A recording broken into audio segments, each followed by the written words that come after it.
بنام خدائے رحمان رحیم۔ اے ایمان والو، عہد و پیما پورا کیا کرو۔ تمہارے لیے چرنے والے مویشی حلال کیے گئے ہیں سوائے ان کے جو آئندہ تمہیں بتا دیے جائیں گے، مگر حالت احرام میں شکار کو حلال تصور نہ کرو، بے شک اللہ جیسا چاہتا ہے حکم دیتا ہے۔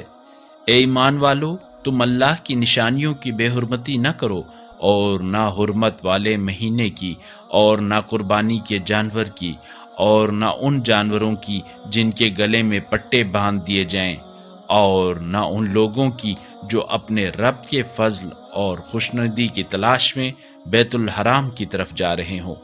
ہاں، جب تم احرام سے باہر آ جاؤ تو شکار کر سکتے ہو، اور جن لوگوں نے تمہیں مسجد الحرام جانے سے روکا تھا، کہیں ان کی دشمنی تمہیں اس بات پر آمادہ نہ کرے کہ تم بھی ان پر زیادتیاں کرنے لگو۔